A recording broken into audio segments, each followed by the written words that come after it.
Assalamualaikum warahmatullahi wabarakatuh. Waalaikumsalam warahmatullahi wabarakatuh. Apa kabar?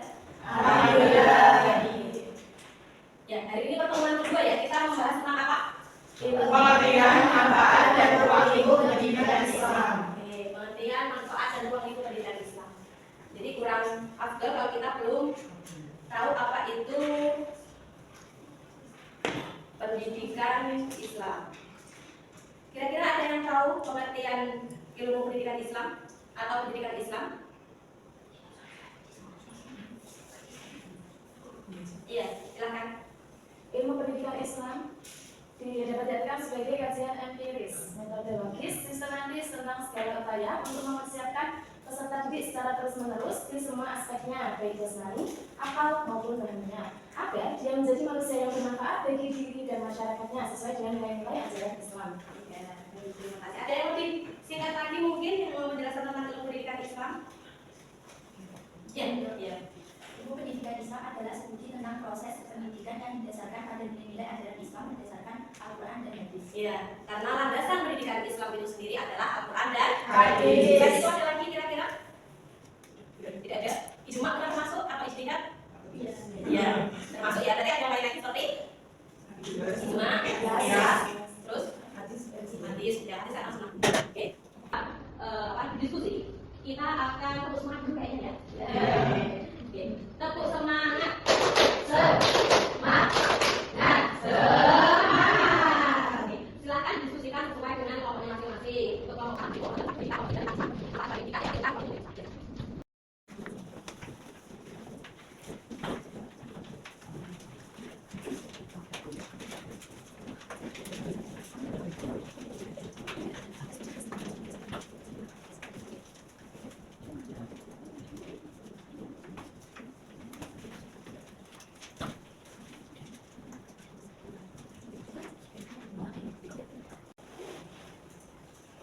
waktunya tinggal 5 menit lagi ya.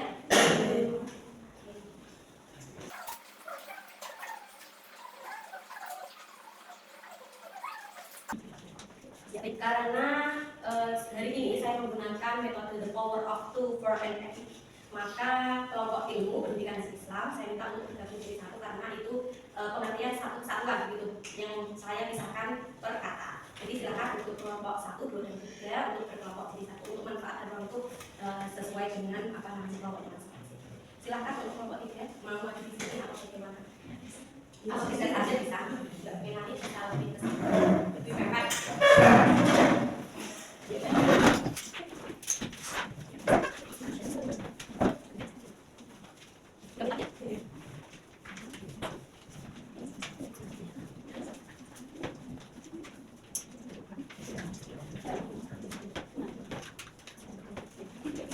Waktunya habis ya. Oke. Sekarang saya persilahkan dulu untuk kelompok pertama yang membahas tentang pengertian ilmu. Silakan untuk kelompok 1 bisa maju ke depan untuk mempresentasikan hasil ilmu.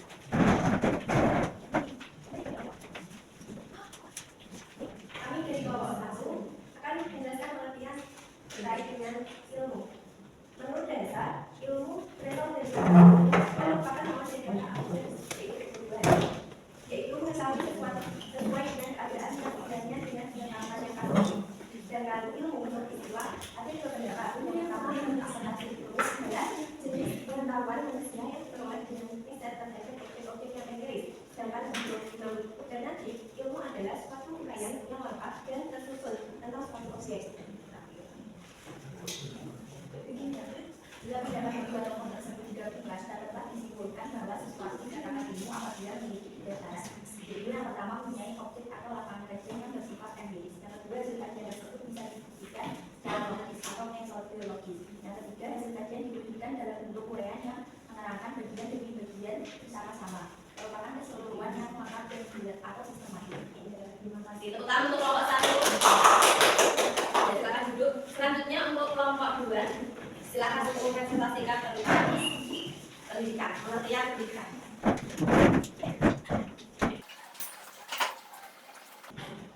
Oke, di sini kami akan membahas tentang apa itu pengertian pendidikan. Pendidikan itu ada dalam bahasa Arab, ada beberapa istilah yang digunakan untuk menunjukkan pengertian pendidikan. Di antaranya ada at-tarbiyah, at-tadris, at-ta'lim, at-tahzib, dan al-irsyad. Selanjutnya, pendidikan secara bahasa ditinjau dari bahasa sebagaimana diutarakan oleh Abdurrahman An-Nawawi. Kata yang memiliki 3 asal, yaitu berasal dari kata robayatu yang punya arti zada wa nama, bertambah dan tumbuh. 2. Berasal dari kata robia ya'da yang punya arti tumbuh dan berkembang menjadi dewasa. Berasal dari kata roba ya'udu yang punya arti aslahadu wa tawalla amrodu wasasahu wa qoma alaihi, memperbaikinya, mengurusnya, membelinya, dan mengawasi serta menjaganya.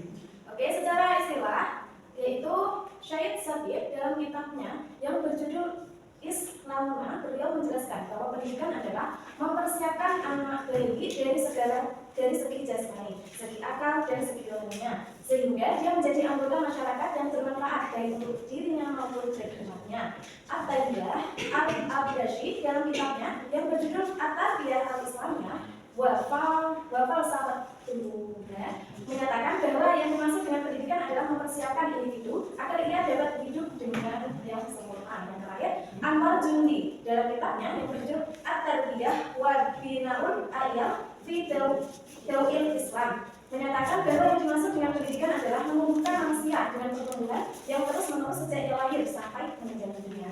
Sekian dari saya. Terima kasih. Ya, tepuk tangannya semua. Selanjutnya untuk kelompok 3 tentang pengertian Islam. Oke, kami akan menjelaskan apa yang dimaksud Islam.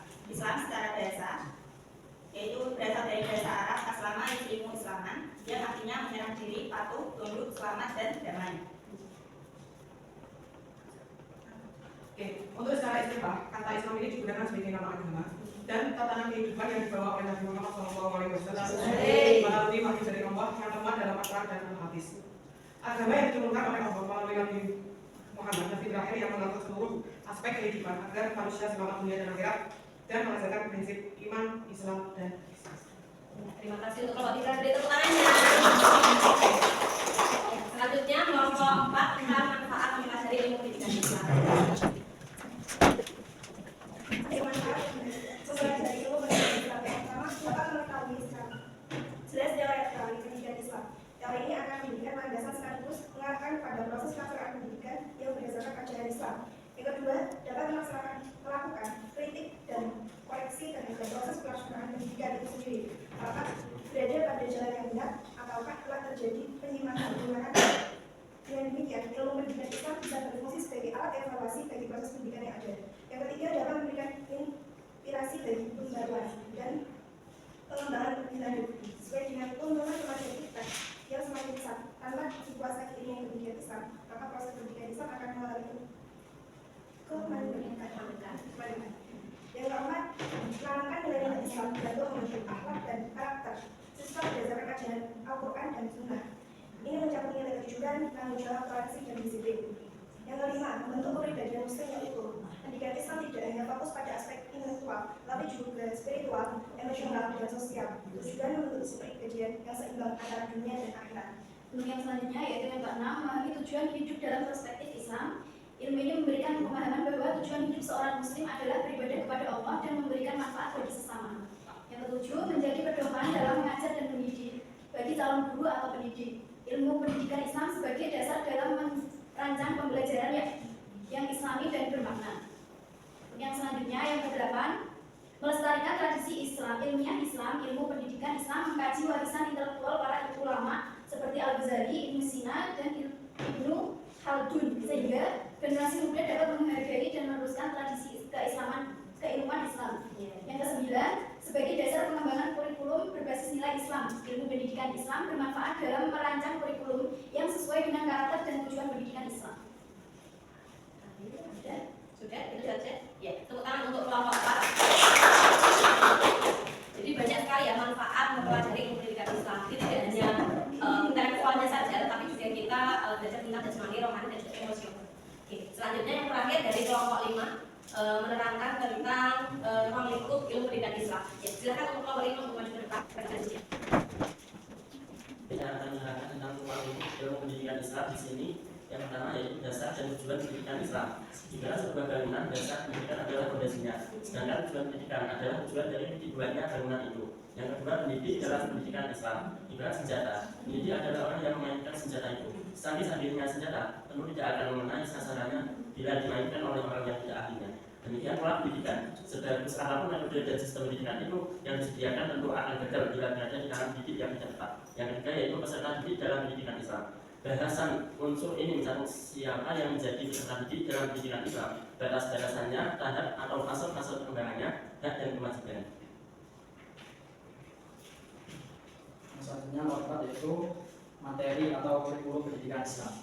Yang menjadi bahasan dalam unsur ini antara lain pengertian kurikulum, dasar, prinsip, dan fungsi kurikulum, orientasi kurikulum pendidikan Islam, model-model konsep kurikulum, isi kurikulum, sistem penjenjangan dan pola organisasi kurikulum pendidikan Islam. Yang kelima, metode dalam pendidikan Islam. Sebaik apapun materi atau kurikulum pendidikan disusun, akan menghadapi kegagalan bila tidak tepat dalam menyampaikannya kepada peserta didik. Yang selanjutnya yang keenam yaitu lingkungan sekitar atau milieu dalam pendidikan Islam. Atiyah Al-Abrazi menegaskan bahwa tidak ada seorang pun yang bisa mengingkari akan adanya pengaruh lingkungan di dalam pendidikan anak. Ya, sudah, itu saja. Ya. Tepuk tangan untuk kelompok 5. Jadi ruang lingkup ilmu pendidikan Islam itu ada berapa materi Mas Didna? Ya, 6. Yang pertama itu ada dasar dari pendidikan Islam, pendidik dalam pendidikan Islam, peserta didik dalam pendidikan Islam, terus materi pendidikan Islam, materi atau kurikulum pendidikan Islam, metode dalam pendidikan Islam, dan yang terakhir itu lingkungan sekitar.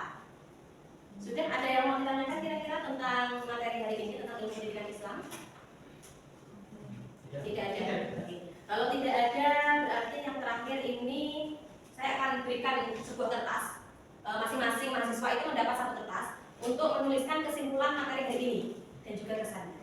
Oke, silakan ditulis saja.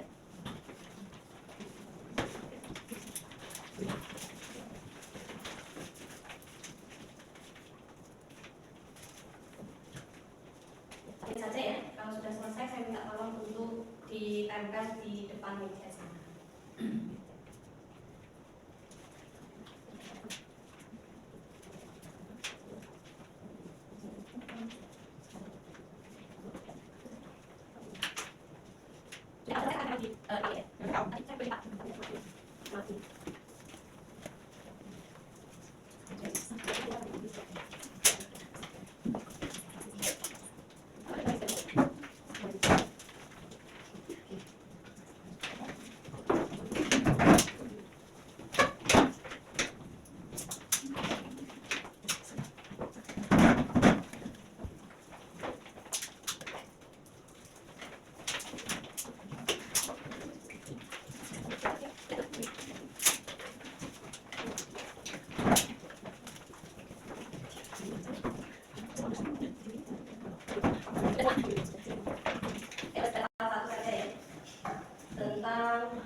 Tentang pengertian pendidikan Islam secara umum, yaitu proses pembinaan manusia yang menyeluruh meliputi aspek iman, ilmu, dan hadis.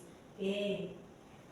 Terus ada lagi, ada kesimpulan pendidikan Islam itu ada pembentukan akidah dan akal, pembentukan intelektual dan jasmani. Selain jasmani juga ada rohani dan juga emosional. Untuk materi ini cukup itu ya. Kita akan bertemu lagi minggu depan dengan materi yang berbeda tentang tujuan pendidikan Islam. Jadi saya minta kalian membuat pertanyaan yang berkaitan dengan tujuan pendidikan Islam yang akan kalian kirimkan ke Google Form, yang akan saya kirimkan linknya nanti. Untuk pembelajaran yang akan datang, kita akan berdiskusi tentang tujuan pendidikan Islam sesuai dengan pertanyaan-pertanyaan yang kalian ajukan. Oke, gitu ya. Sudah lemas